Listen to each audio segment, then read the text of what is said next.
Hey there and welcome back to Mass Effect 2. My name is Pete and today we finally complete the fourth and final squad member recruitment mission. That is of course not counting the DLC for Zaid and Kasumi. But apart from those two, Mordin, Grunt and Garrus are all already on board. The only one still missing is Jack the Convict. All we know at this point is that Jack is a very powerful human biotic who is currently a prisoner on board of the Turian prison ship Purgatory. But Cerberus has apparently already negotiated Jack's release, so our job is now to simply pick up the prisoner.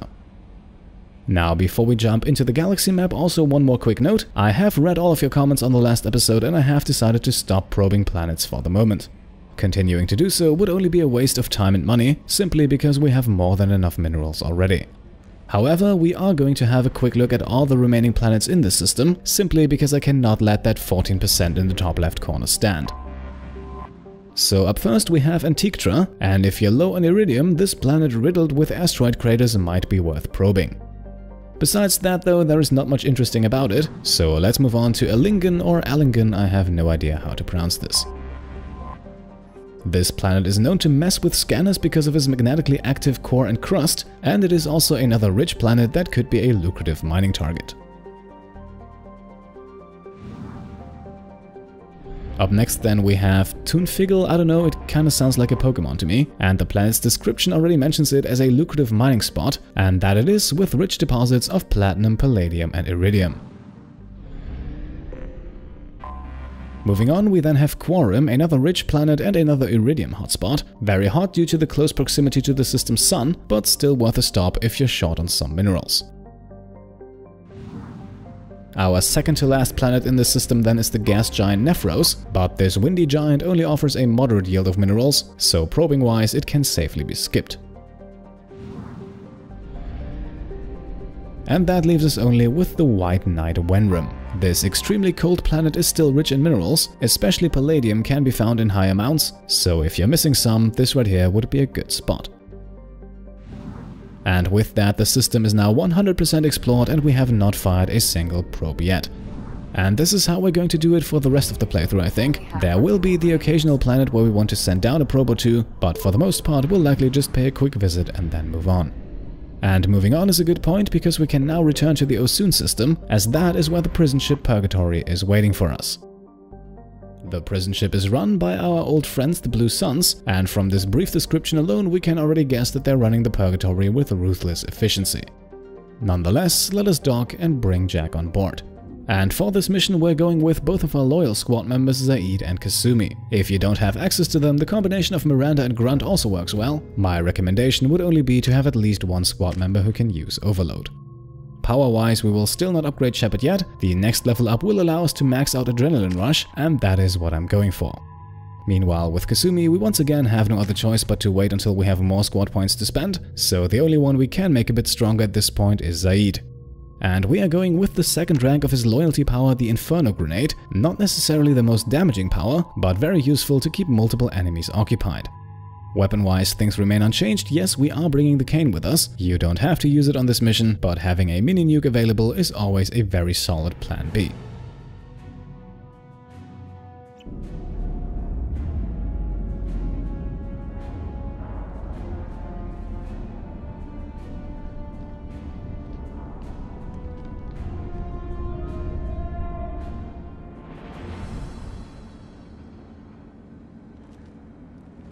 Right then, here we are. Let's talk to our welcoming committee and get this over with. Welcome to the Purgatory, Shepard. Your package is being prepped and you can claim it shortly. As this is a high-security vessel, you'll need to relinquish your weapons before we proceed. Okay, two versions of a no are available to us here, and so since we don't have much of a choice to begin with, we might as well pick the option that gives us 2 renegade points. I'll relinquish 1 bullet. Where do you want it? Everyone stand down. Commander, I'm Warden Kuril, and this is my ship. Your weapons will be returned on the way out. You must realize this is just a standard procedure. And once again, same deal here talking to the Warden. There is no way we're giving up our weapons and Paragon points cannot be had here, so let's get 2 additional Renegade points instead. I'm not surrendering my gun. Period. Let them proceed. Our facility is more than secure enough to handle 3 armed guests. We're bringing Jack out of cryo. As soon as the funds clear, you can be on your way. If you'll follow me to out-processing for the pickup, Commander. Let's go.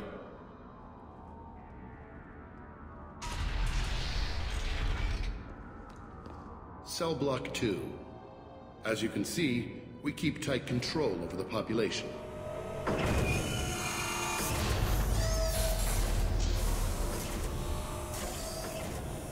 Each prisoner's cell is a self-contained modular unit. I've blown a few out the airlocks as an example. The ship is made up of 30 cell blocks identical to this one. We house thousands of criminals. We can put the whole place in lockdown on a moment's notice. Nothing goes wrong here. Right, time to ask a few questions, and that has never hurt anyone. So let's start with the financial aspect of the whole operation, because running the Purgatory sure seems like an expensive bit of work. Maintaining a population this size in space can't be cheap. We can cut corners that governments can't, and each prisoner brings in a fee from his homeworld. These individuals are violent, and their home planets pay well to keep them here. What happens if the homeworld doesn't want to pay? We explain that we can't maintain the prisoner without their help, so we'll be forced to release him back onto his homeworld, at an unspecified place and time. Sounds a bit like extortion. You don't have to agree with my methods, but don't question my motives. These are despicable people, and I'm keeping them locked up.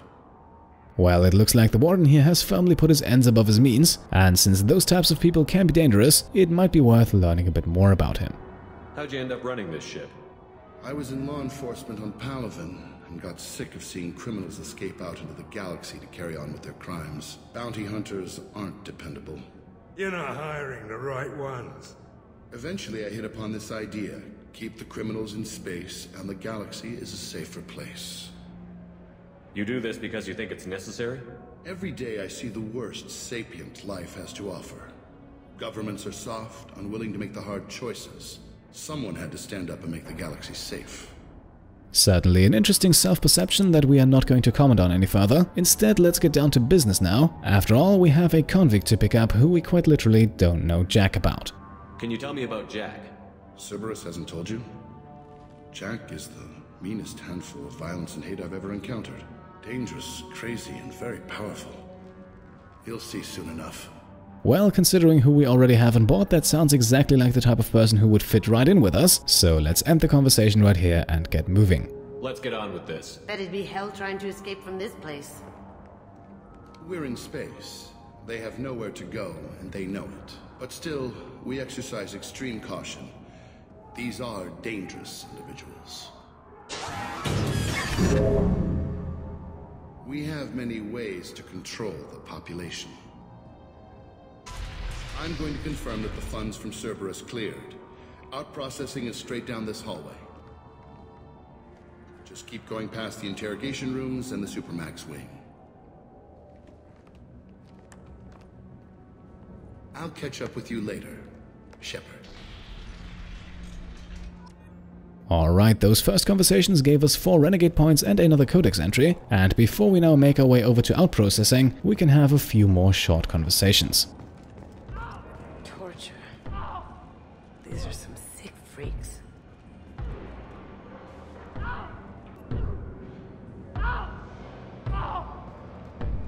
Is there something I can do for you? And here we can now more than make up for the renegade points we obtained earlier, and so for 2 paragon points we can question whether or not all of this is truly necessary. There's no excuse for beating a prisoner who can't fight back. This is a massage compared to what his victims went through. Alright, there are now several renegade options to be found here, including the intimidate option to actually make him stop, but as usual we'll stick to the paragon approach and get ourselves 5 more paragon points for the charm option. This degrades you as much as him. We have orders. You're not important enough to make your own decisions? I admit, I sometimes get tired of this. Does this really get us anything useful? Stop this. For your own sake. Yeah, you're right. Call it off. At least for now. And here we are, 7 paragon points earned and a prisoner spared, at least for now that is. Hey guys, over here. Let me ask you something. If you're buying prisoners, can you buy me?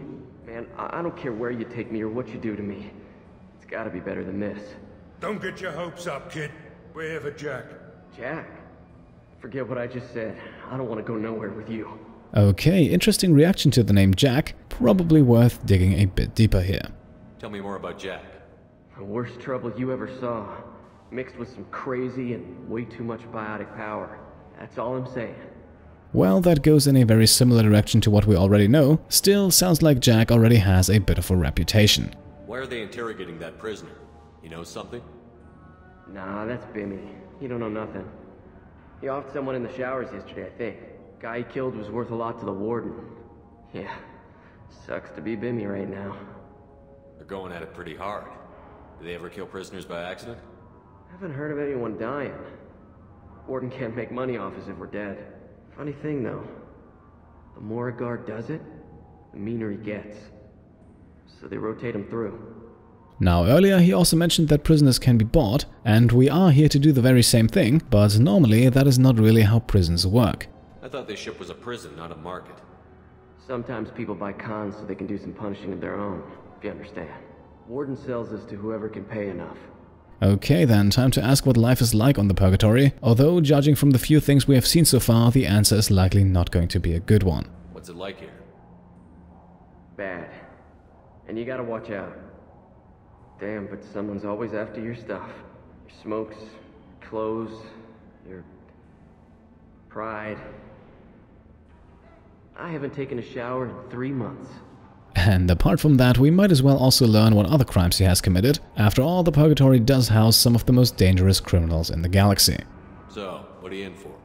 I killed a few people. Only about 20 or so. And I blew up that one habitat. Small time compared to most of the guys here. Still good enough for us to stop the conversation right here, I think. After all, we still have other matters to attend to. I should go. Wish I could go.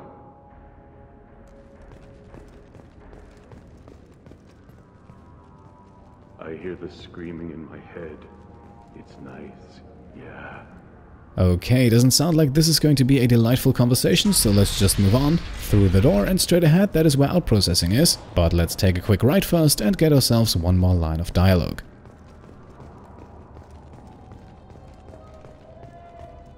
This is the Supermax wing. It's off limits. Out processing is back down the hall on your right. They'll bring your package there after the cryo-thaw is finished.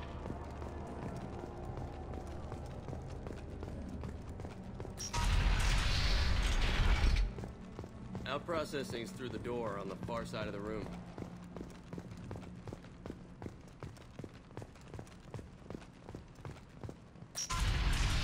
My apologies, Shepard. You're more valuable as a prisoner than a customer. Drop your weapons and proceed into this open cell. You will not be harmed. Well, what an interesting turn of events. I can't really say that this came out of nowhere, but now we have to deal with it regardless. The option on the left would give us 2 renegade points and is only available because we asked the Warden about his background, while the 2 options on the right are split between Paragon and Renegade. And on the slim chance that he hasn't completely made up his mind yet, let's try to negotiate and obtain 2 more Paragon points in the process. Maybe I can change your mind. Activate systems. Right, it looks like that was not a success, so now we have our first firefight of the episode. The best way to go about this is to simply stay where we are. That puts a healthy amount of distance between us and the enemies, and we also have good cover available for all of our squad members. The enemies, meanwhile, should be pretty familiar to you at this point. We have fought our fair share of Blue Suns before, and these troopers here are nothing out of the ordinary. Over the course of the fight, there will be a few higher level enemies joining the party, but all in all, things should not get too difficult. At this point, you can also already see why having someone with Overload is a good idea. All of the Blue Suns enemies in this area have shields, and that is what Overload is good against. However, since Kasumi also has access to the Shadow Strike and Flashbang Grenade powers, we will not see a whole lot of overloading from her, at least not this early in the mission, because those other 2 powers are very useful as well, especially in this fight, and since Shepard also has Disruptor ammo on his assault rifle, our enemies' shields generally go down very quickly. At this point, it might also be worth it to talk about Kasumi's Flashbang Grenade, because as far as I know, we haven't done so yet. However, in my opinion, it is a very useful power, and combined with Overload and Shadow Strike might actually make Kasumi the most versatile squad member we have at the moment. Now, what Flashbang Grenade does is very simple. It is more or less an area of effect stunning power. It also deals a bit of damage in the process, but the amount is really not worth mentioning. However, apart from the stun effect, it also temporarily prohibits the use of weapons, tech powers and biotic powers. So it is a really versatile tactical power, one that is best used against larger groups of enemies, preferably closely huddled together. All in all, I think it's a fantastic power that might end up being a lot more useful than Overload, and at the moment I think it will actually be the second of Kasumi's powers that we will max out. Still, despite all of those advantages, in this mission you will likely not see us use the flashbang grenade as often, simply because a lot of enemies can be taken out fairly quickly even without it, and those who are a bit tougher generally come alone or in very small groups at best. Of course, the power works just as well on single enemies, but stunning a larger group of 4 to 5 enemies is simply much more satisfying. And just like that, using Zaid's Inferno Grenade, we have just obtained the Merciless achievement. For that we need to kill 20 enemies by making them fall or by setting them on fire, and since Zaid's loyalty mission in episode 15 we were missing only one more of those kills, so this one right here just got us up to 20 and unlocked the achievement. So with Merciless, Overload Specialist and Headhunter we now have 3 combat-related achievements unlocked, leaving 5 more, one of which will also be completed in this episode.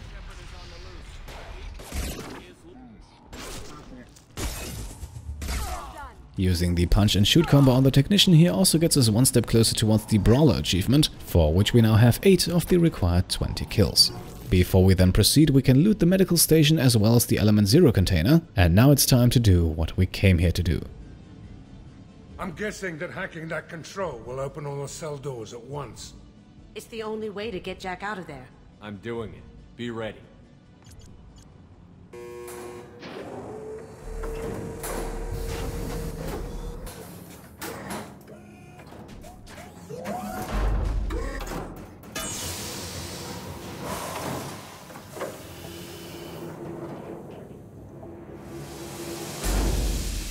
Wait, that's Jack?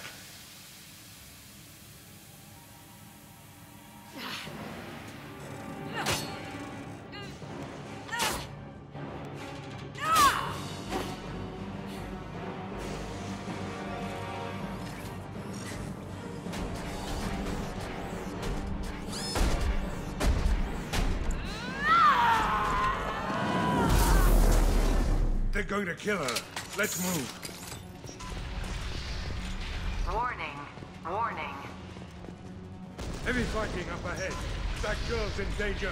Let's move. Right, so Jack is on the loose and we have to follow, but not before grabbing ourselves another upgrade. All guards, restore order. Lethal force authorized, but don't kill Jack. Techs, lockdown, lockdown. In the corridor we can then also find some heavy weapon ammo as well as some credits. Sectors 7, 9, and 11 have lost life support. No survivors.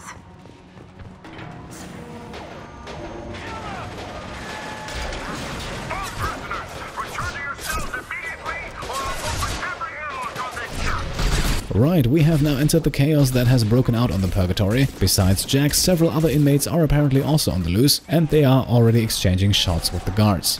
Those guards have also brought a heavy mech as backup, and while the two sides fight each other, we can focus all of our fire exclusively on the robot. Yes, both the inmates as well as the Blue Sun's guards are hostile towards us, but they are busy fighting among themselves, and there is absolutely no reason for us to get tangled up in that. Additionally, the heavy mech is by far the most dangerous enemy in this area, and it is more or less guaranteed to survive the inmates' attacks. So the Blue Suns will sooner or later get the upper hand regardless, so the best approach in my opinion is to let the inmates do as much damage as possible, and to use the advantage that the large distance between you and the mech gives you from the very beginning. That distance not only makes the mech's machine gun a little less accurate, it also gives you plenty of time to duck back into cover once it fires a rocket, all the while your trusty sniper rifle will be able to land headshot after headshot. Shepard, the Warden has locked down the area behind you. You must find another exit route. Warning. Power plant damage has led to overload. Core systems failure imminent. So that would be this area cleared nice and quickly, but before we move on we don't want to miss the PDA on the dead prison guard here. This will give us 4,500 credits, and at this point in the game we can still very much use those. Now we can continue onwards, but there is another object of major interest, and that would be the shotgun damage upgrade that we can find on this guard right here. Lockdown in blocks 4, 7, and 8. In the corridor then, a medical station, some heavy weapons ammo and a guard holding 4,500 credits, all things you definitely want to grab before heading into the next area. Now in this area I generally like to keep both of my squad members in the back, because the first group of enemies here is really not that difficult and there is not a lot of cover available. There are 2 regular troopers on the upper walkway conveniently placed right next to an explosive container, and shooting that should give you a nice head start in this fight. Once their shields are down, you can pester them with your squad members' powers, while you slowly shift your focus to the 2 enemies on the ground. One of them is another trooper, very likely to rush you, which also makes it very easy to get rid of him, and that really only leaves a single Blue Suns Legionnaire to worry about. Once all 4 enemies are down, and only when that's the case can we then move up, otherwise it's easy to trigger too many enemies at once here and to get overwhelmed. The hull has been breached in sectors 12, 14, and 30. No survivors. For this next bit, the sniper rifle is a great choice, but whatever you go with, do not move Shepard below the bridge you can see in front of us right now. I will show you in a second what the outcome of that would be. For now, it's a good idea to stay as far away as possible from it. The guards themselves, meanwhile, should not give us too much trouble, especially since all of the troopers can be killed with a single well-placed headshot.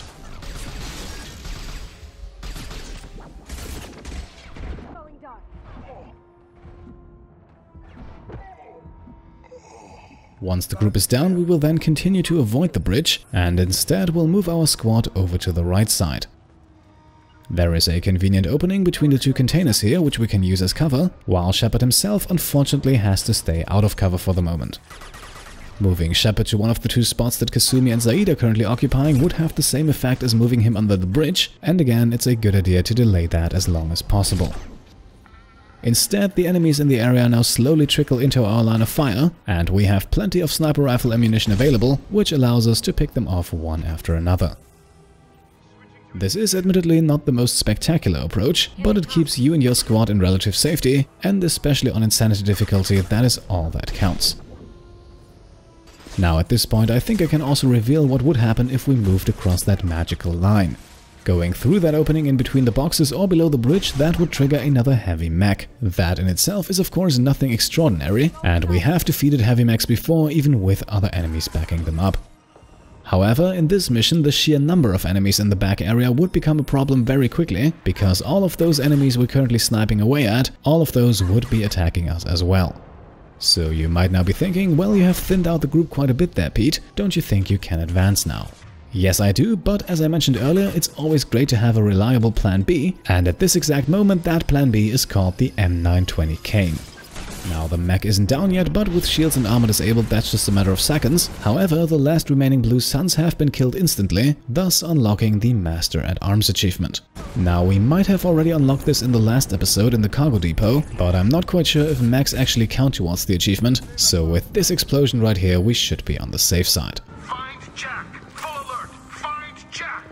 Area cleared, let's grab the credits and move on. This next corridor then gives us another medical station, a chance to replenish some of the heavy weapon ammo we just used, and a wall safe that we can bypass for an additional 3000 credits.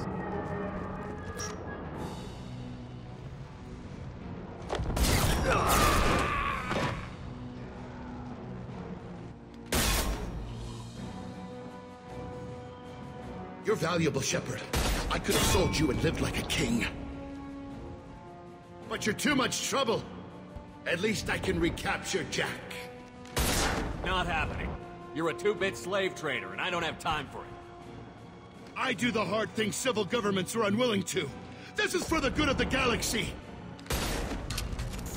Right, time for the boss fight, and somewhat disappointingly, this one is actually not too hard. As you can see, 3 shield generators have just powered up, and as long as they're up, we cannot do any damage to the Warden.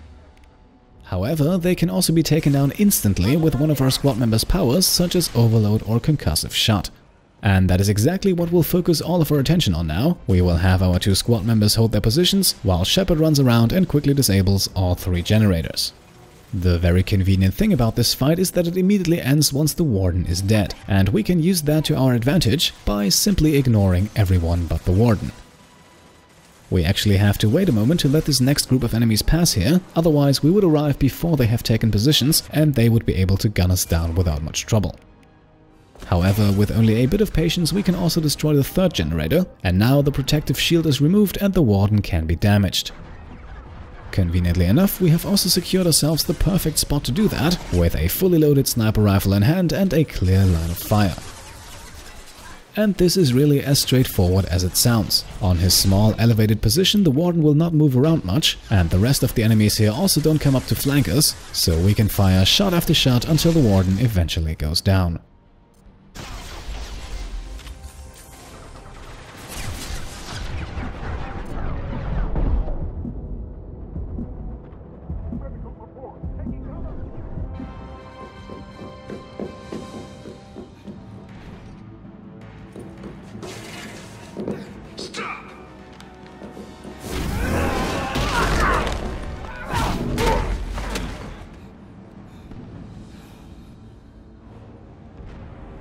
Cerberus.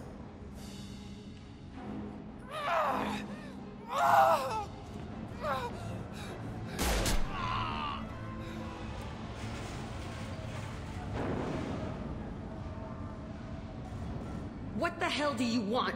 Right, time for some conversation, and quite a few morality points can be had here, and we'll start things off with 2 renegade points by reminding Jack that we just did her a huge favor.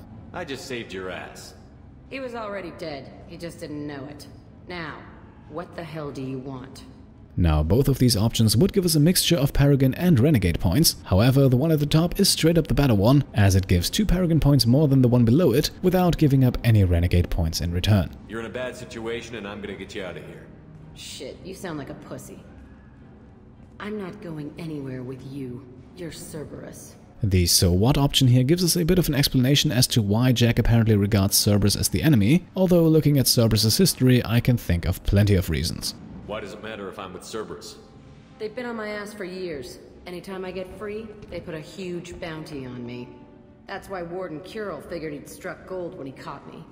It isn't working out too well for him. At this point we could threaten her or reassure her that we don't really work for Cerberus, but let's cut to the chase. We need her help, and that is also the only option that gives us 2 Paragon points. I'm here to ask for your help. You show up in a Cerberus frigate to take me away somewhere? You think I'm stupid? Well, since she's putting it that way, we will have to go with yes here. Considering the overall situation, her options are somewhat limited, and that way we also obtain 2 more Renegade points. This ship is going down in flames. I've got the only way out. I'm offering to take you with me, and you're arguing. We should just knock her out and take her. I'd like to see you try. And those Renegade points can now immediately be countered by 2 Paragon points, because I don't think it's wise to strain her patience any further. We're not gonna attack her. Good move. Look, you want me to come with you? Make it worth my while. And here we now have the chance for the final 2 Paragon points of this conversation. If there is one thing we're known for, it's taking care of our crew, and even for a slightly crazy biotic, things would not be any different. Join my team and I'll do what I can for you. Don't make promises you can't keep. I bet your ship's got lots of Cerberus databases. I want to look at those files, see what Cerberus has got on me. You want me on your team? Let me go through those databases. Now, considering our incredibly loose working relationship with Cerberus, I don't really think Shepard would see any problem with that. In the end though, it also doesn't really matter which option we pick here, so let's be sincere, after all, someone has to take the first step. I'll give you full access. You better be straight up with me. So why the hell are we standing here? Move out.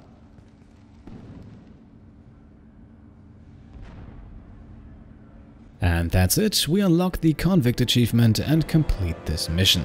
Jack is now a part of the crew, and as a reward we once again level up. In the mission summary we can then read that the elusive man is definitely not happy with the blue suns on the Purgatory, but luckily he was able to reverse his transfer. Meanwhile, we also obtained a few useful goodies, including a damage protection upgrade for a 10% bonus to shields, barriers and armor, as well as a weapon upgrade for the shotgun, which increases damage by 20%. We also exit this mission with the maximum total of 30,000 credits earned, and the 500 units of Element 0 are also all we can get in this mission, so with another mission thoroughly completed, let's close the report and return to the Normandy. Welcome to the Normandy, Jack. I'm Miranda, Shepard's second in command. On this ship, we follow orders. Tell the Cerberus cheerleader to back off, Shepard. I'm here because of our deal. Now here we once again have the decision whether or not to give Jack access to the files, and once again I don't think Shepard is all too involved here, but the Paragon decision is to give her the files now, so that's the one we're making. Miranda will let you into the system. Let me know what you find. Hear that, precious? We're going to be friends. You, me, and every embarrassing little secret. I'll be reading down in the hold, or somewhere near the bottom. I don't like a lot of through traffic. Keep your people off me. Better that way.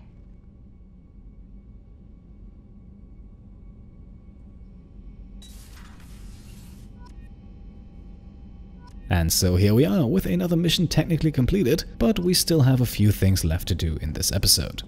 For starters, we just obtained 2 new research projects, and for that reason the research terminal marks our next stop. Under weapon upgrades we can now get that second shotgun damage upgrade going, which will increase shotgun damage by 20% for all squad members. As a result, we have now also unlocked the shotgun shield piercing upgrade, which gives shotguns a nice 50% damage increase against shields and barriers, and will therefore also be researched immediately. The third and final upgrade can then be found in the armor section, and it is the first of 5 damage protection upgrades, giving our entire squad a very useful 10% bonus to shields, barriers and armor.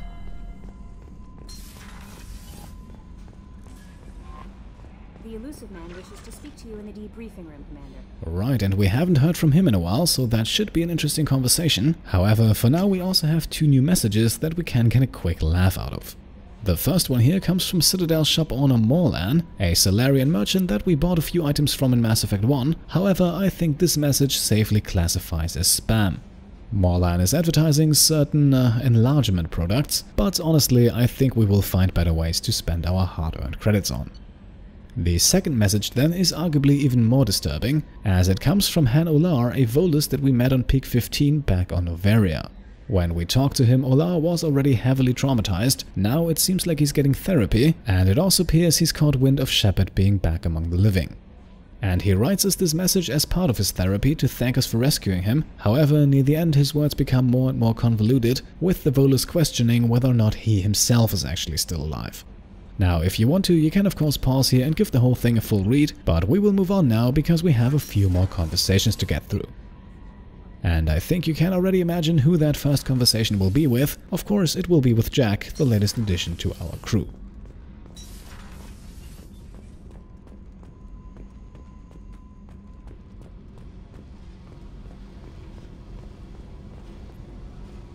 Hey. Alright, we'll explore the investigate tree first, and for now we'll kick things off with something harmless. How about Jack's thoughts on our mission? What do you think of our mission? I don't care. I'm out to survive it, then cut loose. Well, lovely. Sounds like she's really involved. Maybe we can get her to talk a bit more with a slightly more sensitive topic, and since Cerberus seems to be a thorn in her side, let's bring up Miranda and Jacob. What do you think of Miranda and Jacob? Jacob doesn't know who he is, but that's not my problem. Miranda's a Cerberus bitch. Knew that before she opened her mouth. As with all new squad members, Jack also has some upgrade ideas for us, and I think the sooner we get those researched, the better. I picked up a lot of resources. Can you use them to help against the collectors? I ran across the schematics for making L5X implants. Still got them in my head. You want to know what I need? Not usually my thing, but I've learned how to get things done on my own.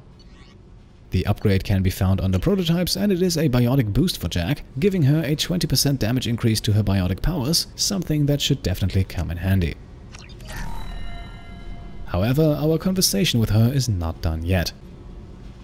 Hey. And this time we'll go for the slightly more personal option, which will also allow us to obtain a few more morality points. Tell me about you, Jack. I'm still finding out about me. Thanks for letting me look at these files. And because we gave her access to those files for which we already obtained 2 Paragon points, we can now get 2 more by saying that we're glad they're helping. If they're helping you, that's good enough for me. Don't be my buddy. You need me to kill for you, I need you for these files. Let's leave it there. Your friends at Cerberus are into some nasty things. I'm gonna find something I can use. I just know it. Well, it looks like Jack's anger is still rooted deep, which might be cause for concern, just in case she does not find those answers. What if the answers aren't what you expect? I'm not looking for answers. I'm looking for names, dates, places. That is certainly specific, however not any less concerning, at least considering her attitude and what she might do with that information. What happens when you find what you're looking for? I go hunting. Anyone who's screwed with me pays. Their associates pay. Their friends pay. The galaxy's gonna be a lot emptier when I'm done. I won't let you go on a killing spree. I'm here for your mission. After that, what I do is my business. Well, hopefully we can change her outlook on that a bit, and a good starting point might be to learn a bit more about her history with Cerberus. What's your history with Cerberus? They raised me in a research facility. I escaped when I was a kid. Been on the run ever since. And they've been chasing me ever since. But soon, I'm gonna chase them. You think about this a lot, don't you? I go to sleep with this. I wake up with it. Everyone I kill, I pretend it's the ones that did this to me. And because it might be smart to leave that topic alone for a while, let us now get 2 more Paragon points by offering her some slightly improved quarters. You don't have to live in this pit, you know. It's dark, quiet, and hard to find. That spells safety to me. You know, this ship is a powerhouse. You could go pirate. Live like a king. I could help. An intriguing offer, I have to admit, but as always, the mission comes first, and choosing that option also gives us the final 2 Paragon points of this conversation. We have to stop the collectors. I don't have time for piracy. When this is done, we'll either be dead or out here in space with this ship. Think about it. Lots of creds. Freedom to go wherever you want. And all the mayhem and fighting I could want.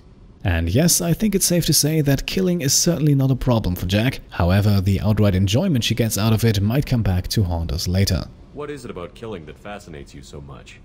I figure every time someone dies and it's not me, my chances of survival go up.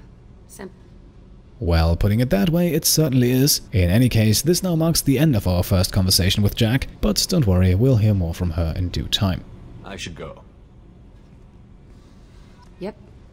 And that's 6 Paragon points for us, and while we're here we might as well obtain a few more, because this is also the deck that Grunt resides on, and apart from a few basic questions, we haven't had a more personal conversation with him yet. Shepard. So, since there are no new investigate options that we haven't already used, let's get down to the personal stuff right away. Just checking in, making sure you're acclimatizing. The hold is too open, not enough cover. Armor is limited. Warlord Grant would target here to scatter heavy cargo, then focus on engines. That's what tank imprints show about human ships anyway. It's how I learned from the tank. Old pictures where memory is. Like holding a book for a child. Just remember this, picture after picture. No help with finding a reason to care. What other human info is floating around in there? Less than a finger deep to sever your spine. You're soft. Solarians, Asari, all soft. Quarians, not so much. Turians, you have to work the blade, I guess. Don't see much point to it, though. Much point. Never mind.